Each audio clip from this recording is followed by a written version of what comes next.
Podcast Network Asia.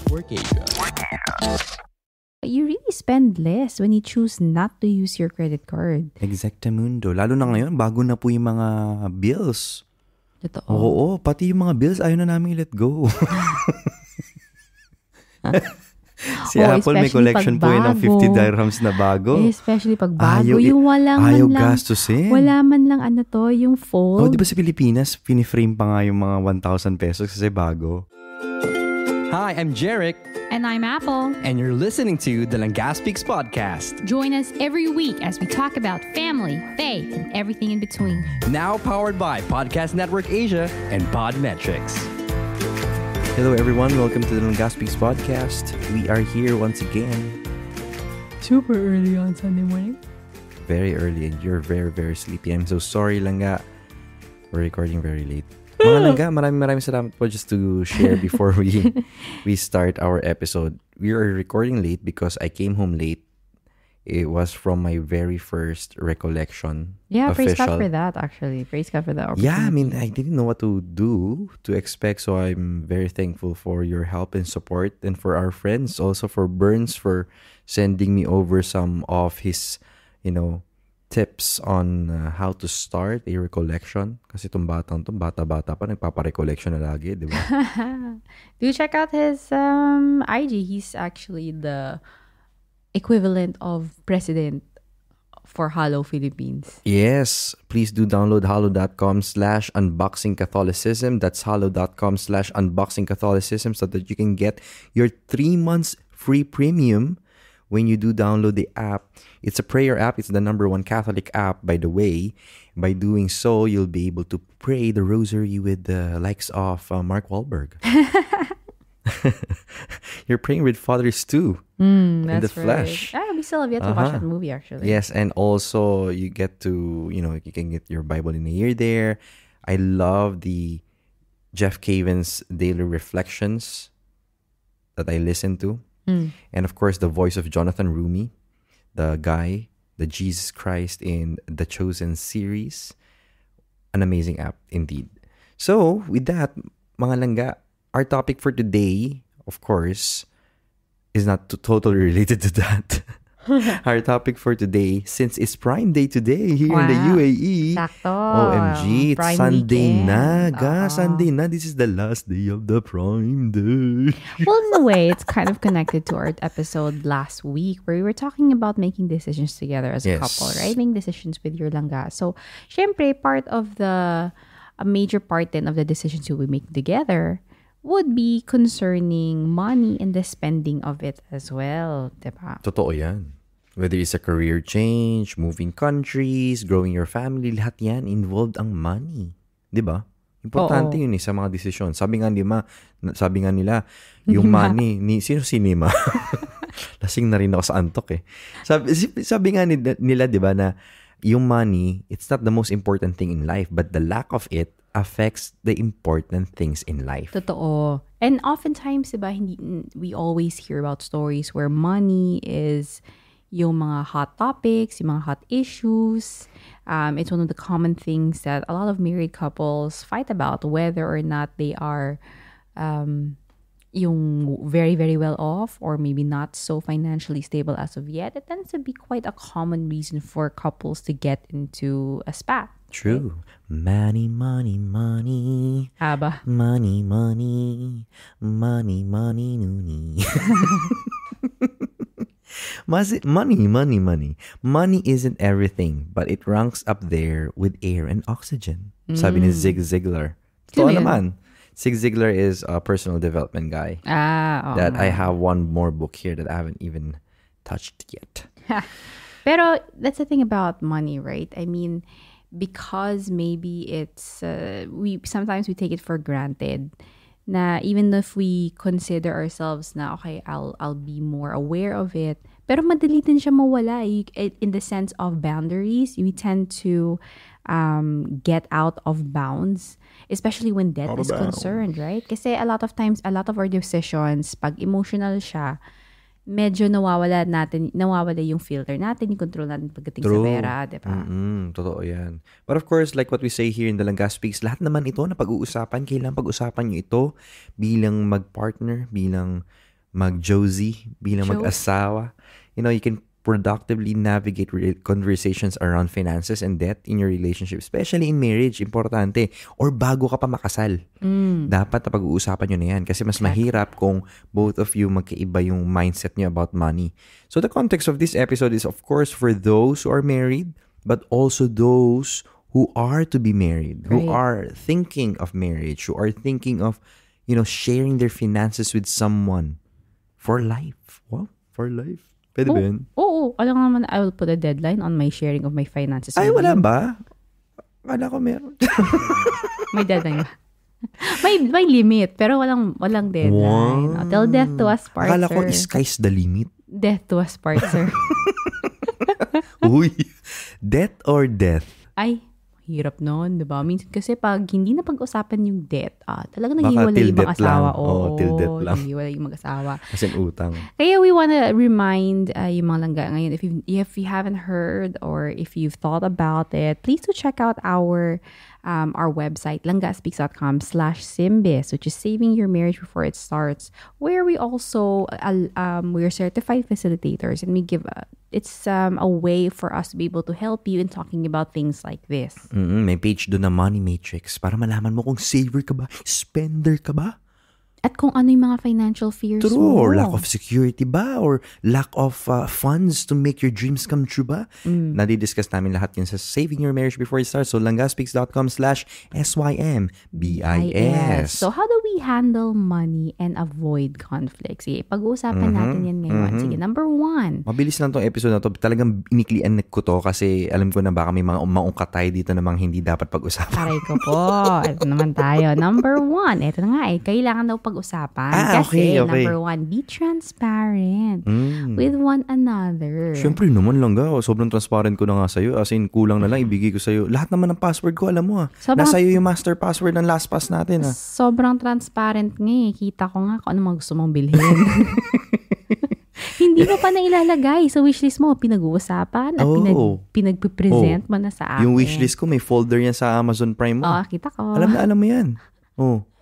Alam mo yung mga huli kong nilagay ko doon. Oo. Alam mo Keep yung mga browsing pa daw. Similar to the items you've browsed. Malabas yun ga. Alam niyo sa interface ng Amazon, yung tipong in-add to cart mo, pero nilagay mo remove. Yun nga, move to cart. But anyway, because of this, napakadali. It's so tempting not to pause and, not to talk about it. What should be a regular thing is, na-skip mo siya kasi ang hirap harapin ng katotohanan. Alam mo yun?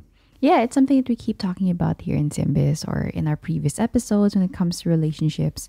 Not just necessarily the romantic relationships, but any relationships that you hold dear and precious. Yung transparency ba? Ang hirap kasi na you say that you love someone and that you have a good relationship, but you're not transparent about these really, really major things. And when it comes to you and your langga, the transparency of the finances, kahit hindi pa kayo sanay nun, it's a habit that has to be built. Exactly. It has to be a regular topic na pwede nyo pag-usapan. You have to know your monthly expenses. You have to be familiar with each other's expenditures. By doing so, you build that communication also. Nawawala yung gap nyo in communicating with each other. Ano ba yan? And part of this communication and the transparency with one another is to be aware din, to have the same, yung parang to be on the same page, especially pagdating sa accounting book yung dalawa, yung budget yung dalawa. Kailangan na pag-agreehan nyo. You have to both agree on the budget that you're gonna be sticking by, that works for your marriage, that works for your family together. Exactamente. So Iba-iba naman, iba-iba ang couple, no? Dapat, syempre. Baka kasi kino-compare nyo rin yung budget nyo sa ibang couple. No. It doesn't work naman sa inyo. It's your family. You have to find what works for your family, for your marriage. Pero ang importante, aware kayong dalawa. Hindi pwede na isa lang. Syempre, kayong dalawa part ng family. You both are equal partners in that relationship. So that's number 1, to be transparent with one another. Number 2, ito yung medyo mahirap para sa iba, pero kailangan din kasi pag-usapan yan kasi part din to ng budget nyo. Number 2, get clear on how much money you owe. Yun. So, So, even before you tie the knot, or kami mismo, we suggest you get on with this, when we started Symbis, even before we had our assessment, napag-usapan na namin to ni Apple. Before we did get engaged, meron kaming pinasok na loan. Si Apple. Hindi, engaged na tayo noon. But it Tama was ba? before, Before. Pero before we got married, a few months before then, I had to enter into a loan. At pinag-usapan namin yun para... Bago mo nga tinanong bago mo pa ko ako. bago ko na-sign yun, because we knew it would take up the first 2 years of our married life together. And if you are not transparent in your finances yet, kailangan you and your langga need to total up the amount of debt that you're actually in. True. You have to Kailangan face harapin it yun. together. Hindi mo Exactly. pwedeng ipagtago kasi lalabas at lalabas pa rin yun, diba? The truth will come out. Or hindi rin namin sinasuggest na, hindi, ikaw lang katulad nung sa amin. Pwede kong sabihin kay Apple na, ikaw magbayad yun. Sa'yo lang naman yung benefit niya. Sa side lang naman ng family mo yun. Wala naman akong kinalaman dyan.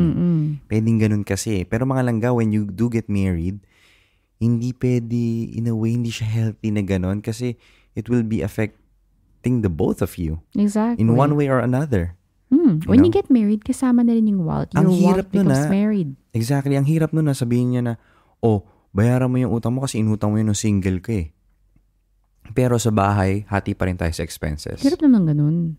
Wow. Oo. Kawawa naman yung partner. Para kayong... Not everybody has the same background. Not everybody has the same experience before they got married. Tsaka para kayong mga boyfriend-girlfriend pa rin nun, pero legally lang. True. Diba? True, Kasi right? mo pa rin, ayaw mo pa rin na kunin yung dapat. This is naman something, apart from that loan, this is something that Jeric and I also went through in our experience. Kasi dati, because we were single, we had 2 separate credit cards. And on top of that, meron pa kaming binabayaran na loan.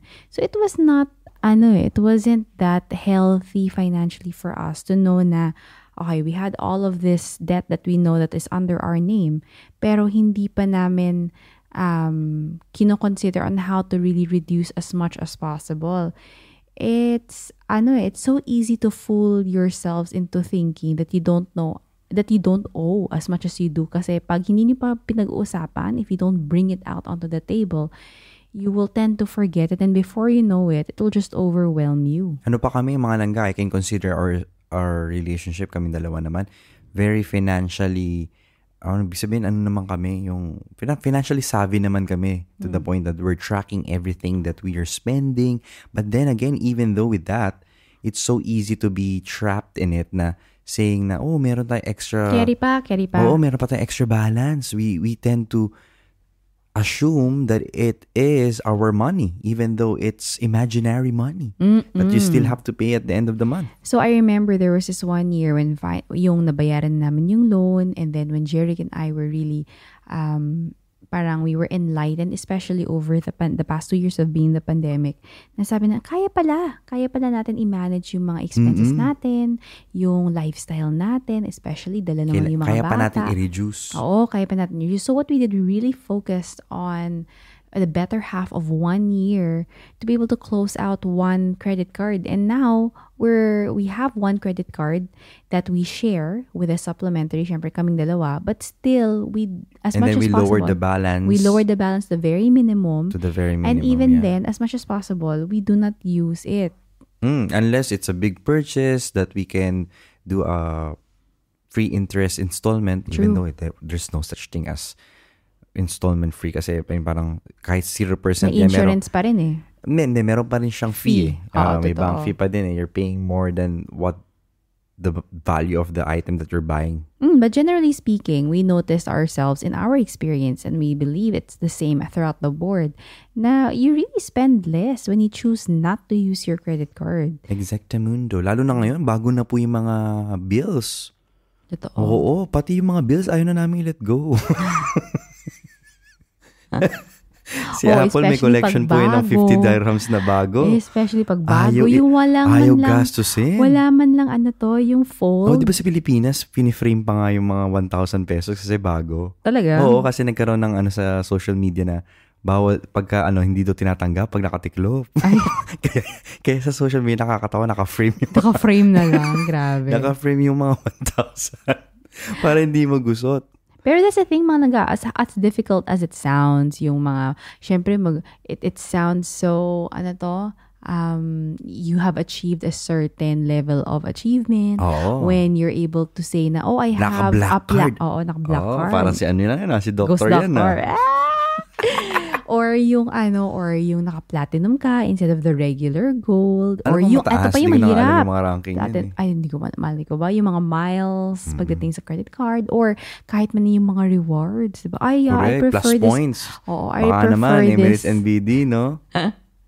No, I prefer this card kasi meron siyang weekend deal, mas malaking points, pwede ko bayaran yung balance ko, mga ganon. Or meron siyang credit na pwedeng gamitin sa metro, ganyan. But it's just all a myth, to be completely honest. Yeah, you're actually spending more than you get rewarded to, unless you're really a frequent flyer, let's say. Yung mga every week. Who's a frequent flyer in this day and age? I know, in the past 2 years, right? Past 2-3 years, grabe. Baka naman lang ngayon mga frequent flyers sa inyo, ha? Willing po kami tumanggap ng mga miles. Totoo. Though hindi naman kami nagta-travel talaga. Actually, we had to cancel an upcoming trip. But anyway, besides the point, yun nga, minsan kasi ina-assume natin na, hindi, may rewards naman to eh. Pero sa totoo lang, mas mapapagastos ka lang para makuha mo yung 100 dirhams na voucher na yun. True. I mean, you're better off without that 100 dirham voucher. Kasi pag tinignan mo sa 100, baka gumastos ka ng 10,000. Yun yung kasi yung myth, diba? Especially, and it works for yung mga madali marupok sa mga ganyan mga marketing. Mga clickbaiter, nakikikibit agad. Kaya nasabi daw sa Bible, right? Guard your heart, mga naga, and your wallet. Ay, wala pala sa Bible yun. But anyways, the idea of not letting your financial decisions come from your emotional... The borrower will always be a borrower. A slave to the lender. Sabi din ng Bible yan. The borrower will always be a borrower. So that's number 2. Get clear on how much money you owe. Write it down, mga nanga. Write it down. We'll be right back. Hi, my name is Jelly Victor. And I'm JC Alanis. Do check out the Parent Team podcast, Real Parents Facing Modern Problems Together. This is brought to you by YF Nutrition Parent Team and Podcast Network Asia. And now, back to the show. This is where number 3 comes in. Make a debt payoff plan together. Like Jarek mentioned earlier, even if you entered into debt when you were still single, but now that you're together, you've married not only each other's hearts, lives, bodies, you've also married each other's wallets. So for you to be able to get this out of your life, itong utang na to, itong debt na to, it's better when you do it together. Exactly. Handling finances will always be personal.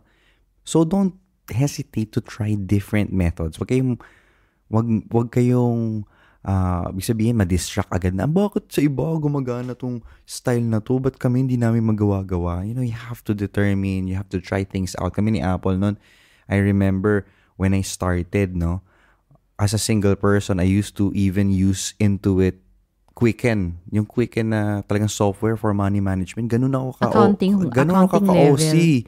Oo, talagang may QuickBooks pa. Where ako naman, I was the kind of person when the salary came in, naka-budget na yung mga major expenses ko, yung mga binabayaran ko ng mga bills, magkano yung ibibigay ko sa family ko, magkano yung mga allowance, ganyan.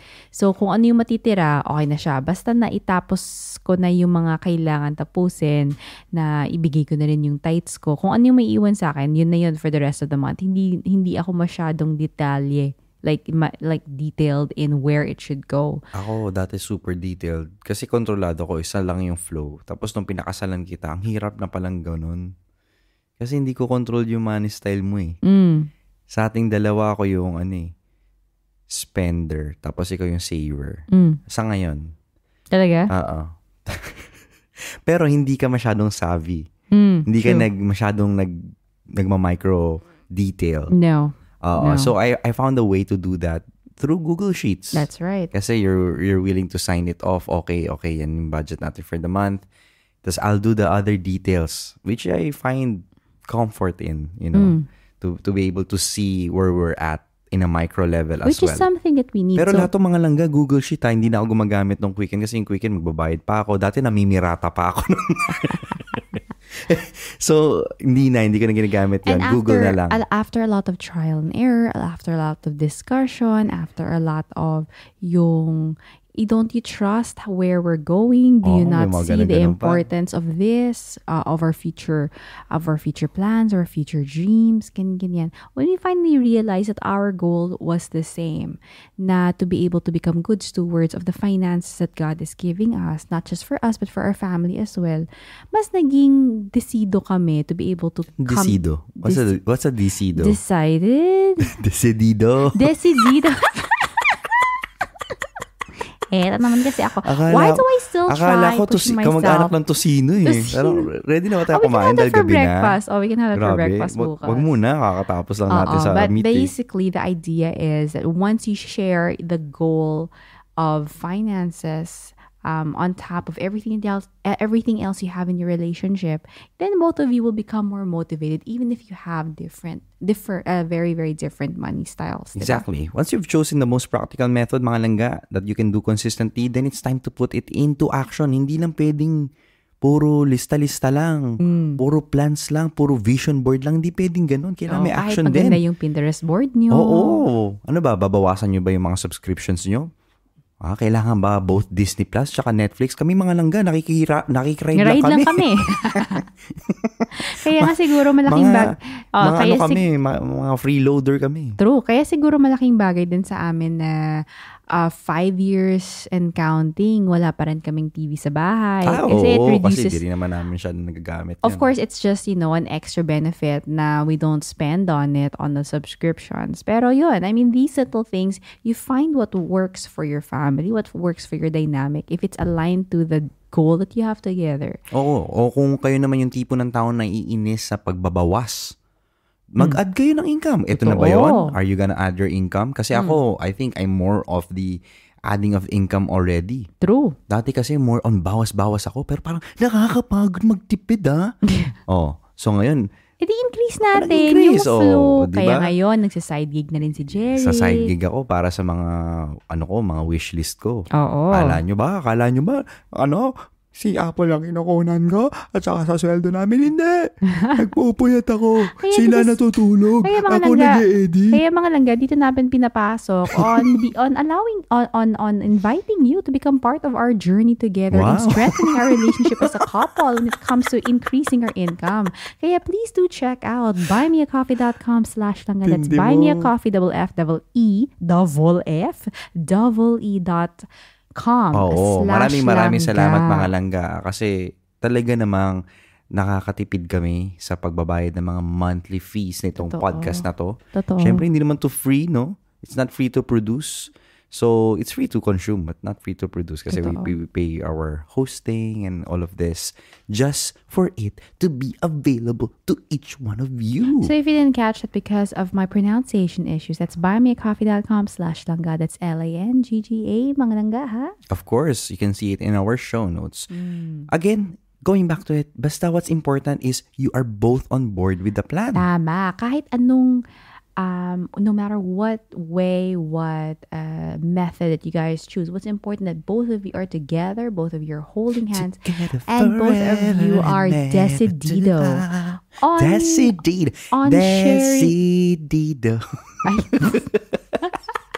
reaching that goal together, on reaching that financial goal together. Of course, mga langga, of course. In a short-term perspective, mas mabilis talaga yung magtipid kaysa mas madalis yung magtipid, mag-cut na expenses kaysa sa yung mga higher once, income ka. Yung diba? mga once a day na lang kayo kakain. Uy, grabe naman yung once a day. Tapos slice bread lang. Uy, grabe slice bread. Ano ba ito, lucine? Oo, lucine. Kaya para medyo nutritious. Ayoko yung lasang karton. Kaya mga Tapos tinapay po makikain- namin, Pies Basket, yes, syempre. please Bakit check ba ako that nagme-mention ng kalaban? Ha? May bakery tayo, tapos nagme-mention tayo ng kalaban. Ayaw nga pala, no? Dapat din natin Please nasa- check out. If you are Pies from Basket po. UAE, Pasensya please na po check sa- out our Instagram, Pies Basket, at Pies Basket. Or, you can reach us out. We're available in major Filipino supermarkets all around Dubai. But we also do home delivery, so please do check us out. So sa nakikinig na Pies Basket family, I'm so sorry na mention ko yung kalaban natin. Oo. Erase. Ba't naman siguro i-edit mo? Kumbira, nakikikain. grabe. Lagi kasi kami nauubusan ng tinapay sa sarili Totoo. namin bakery. Hindi naman Oo. nagtitira eh. Anyhow, bakit tayo dito nagreklamo? Balik tayo. So, talking about cutting expenses. Yun nga, mas madali kasi yun kaysa sa mag-side gig, kaysa sa pa-increasean mo yung income mo, kaysa hintayin mo ma-promote ka. Oo. So, there are certain things you can reduce expenses on. Ano ba yung mga nangga? Siguro, when it comes to purchasing things, like yung mga major things, katulad sa atin, especially nung naglipat kami ng bahay, siguro na-open up kami ni Jeric sa the idea of buying second-hand things. Gandahan natin. Pre-loved. Yes, pre-loved furniture, kahit mga pre-loved equipment for the podcast. Yung ganon. I mean, is it really necessary for you for you to buy brand new when you are able to find a pre-loved furniture piece or equipment na it's a fraction of the price but it's almost as good as new anyways. Ngayon, tinitignan ko yung mga gamit natin dito Huwag sa ka na podcast. tumingin dyan. Mag-focus ka sa Ano notes talaga mo. to? Lahat to pre-loved. Halos majority. Mga mga 90%. So, mga ibang sabihin mo Yung naman, padiri naman, pati yung mga mic nyo, may iba nang gumamit. Oh, meron na. Nilinis ko lang. Totoo. Kahit yung screen namin galing sa office ko 2 taon na hindi ko nila Huwag mo sabihin. Hindi ko Ano naman ba? sinashoutout yung office ko. Work from home ka naman. Oh, Kasama yan sa Kaya benefits. nga. Talaga? Kaya nga, hindi ko pa binabalik. Number 2, unnecessary subscriptions or memberships. Alam namin, may mga naliligo lang sa gym, ha? Shout out, kapatid! Yung nagsasubscribe sa gym pero ginagamit lang para Nakikishower lang. Kasi nakikishower. malapit sa office yung gym.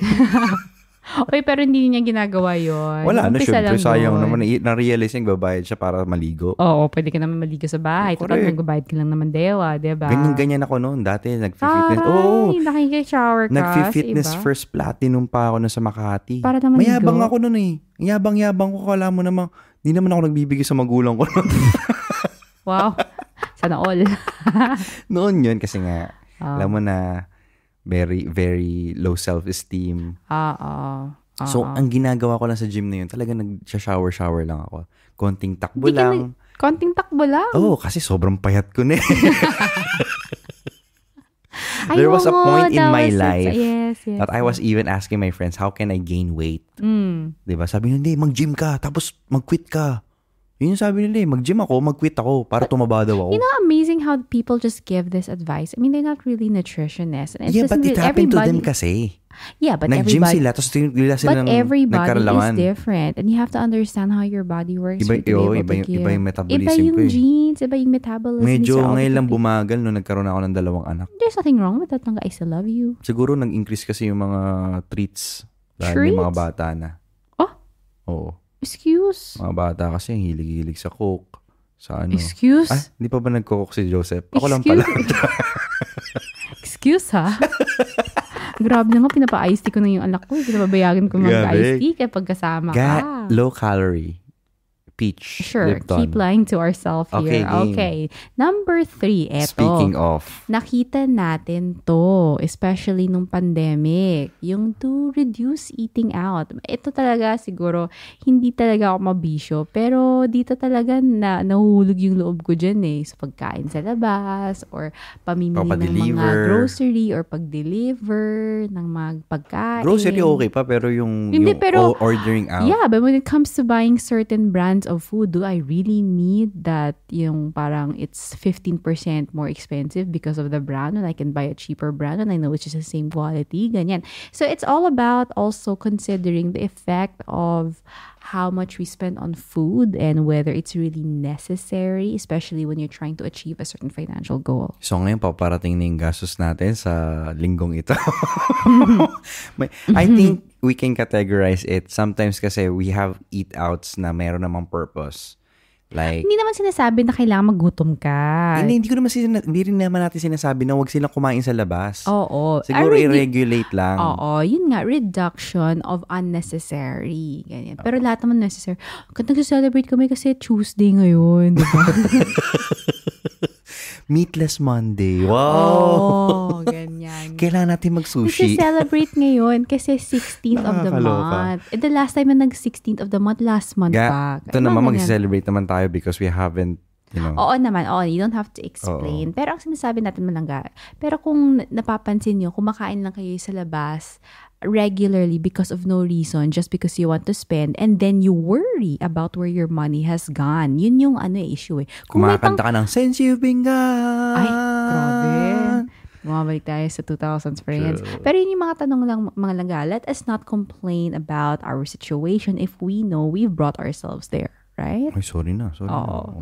Wala naman sinasabi, bakit affected ka? Siyempre na ngayon lang. Ang importante ngayon, diba, to be able to see the bigger picture because we know that every peso, every dirham, every dollar counts. Daming currency, taray mo. Oo, magaling kasi convert yung Ansari Exchange. Of course, for us, by doing so, we're able to see it because we're also tracking. Kami ni Apple, we use the Good Budget app, which we mentioned in our previous episodes. Shout out. I think we did. Baka naman, So, Good Budget yung aming ginagamit na app because our expenses are linked. So, the 60-50% that we allocate for it, we can track where it's going. Oh, God, dami nating eating out ngayon. Bawasan natin next month. Oh, God, this month, masyadong napapakarim tayo or Uber. Yes. I think we should just walk in the middle of the sun, like, 50 degrees Celsius. Okay lang yan. Diba? Ay, importante, buhay What's nice tayo. about that app is that because we get to see it real time. Yeah. So one account is logged into different devices. I think maximum 2 devices on our For current. free. Yes, For the free if one. you're free. So it helps Jeric and I to at least be aware. It gives us that whole aspect of transparency when it comes to our Kasi kita mo expenses. yung report Kita mo yung kung saan ka pwede mag-adjust for next month's budget. True. So it's very helpful for us. We've been using it for For 3 a years, while. 4 years, I think. Right? 4 years na siguro. So yun, mga langga, in conclusion, handling finances as a team, is like planting good seeds. Ito yan, di ba? I think ngayon ba yung verse na, kailan ba yung, I think this is the time yung gospel na to, this week, about good seeds being planted. Something ended up in thorny ground, something ended up with not good ground. Rocks, Pero yeah. importante din yung soil where you're planting it. Hindi lang yung seed. Pwede kasing good seed tapos pangit yung soil. Oo, yung mga na-overwater na or walang water kaya nalalanta na yung peace lily natin. Grabe ko naman. So you have to be able to plant the right seeds early on so that you can have a bountiful harvest later on. And paying down debt is absolutely one of the most rewarding things that you'll ever accomplish together in your marriage. And just to share with you, nung nabayaran na namin fully yung kotse namin, grabe ang sarap sa feeling. Oo. Diba? Freedom! Dahil doon, dami kong binili. Kasi I think malangga, siguro my personal takeaway, when you talk about finances, it doesn't seem romantic, right? It doesn't seem so such a happy thing to do. It seems very routine. It seems very dry. It seems very uninspired. But it's a very practical, very real aspect of your marriage. And when you consider this as a way of strengthening your relationship together, because it's also here where if you're not able to safeguard this aspect of your marriage, yung temptation, the walls can crack there. Diyan pumapasok yung mga reasons for yung breaking down of your communication, of your marriage, of your foundation. Kaya it helps then when you consider that pati yung finances nyo, malaking at importanteng pillar din siya sa relationship nyo. If you allow the Lord to lead you and heal you here, then you will become a good steward of these gifts as well. And to continue on your takeaway, yung nga, if you cannot be trusted with the small, you cannot be trusted with the bigger ones. So you have to reevaluate, eto bang ngayon, maliit pa lang yung sweldo namin both, or nagsisimula pa lang kami bilang mag-asawa, nag-aaway na kami, paano pa kaya kami bibigyan ng opportunity? Paano pag nabigyan pa kayo ng opportunity na mas malaki sa meron kayong ngayon? True. Diba? Sometimes we're praying for something. Lord, iahon nyo naman kami sa kahirapan kasi hirap na kami mag-asawa. Dahil sa kinikita lang namin, ito lang. Kasi kaso, sa kinikita nyo maliit pa lang, hindi na kayo makapag-usap eh.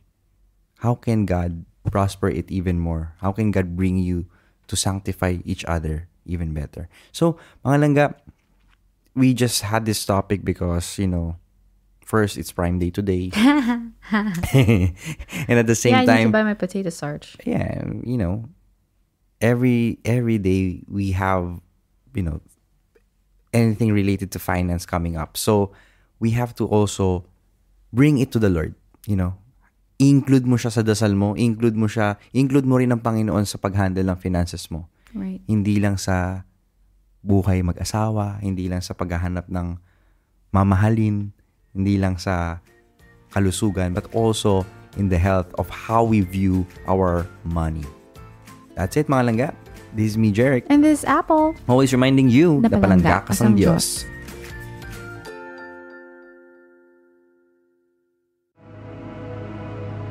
The views and opinions expressed by the podcast creators, hosts, and guests do not necessarily reflect the official policy and position of Podcast Network Asia, the hosts of the program, or other programs of the network. Any content provided by the people on the podcast are of their own opinion and are not intended to malign any religion, ethnic group, club, organization, company, individual, or anyone or anything.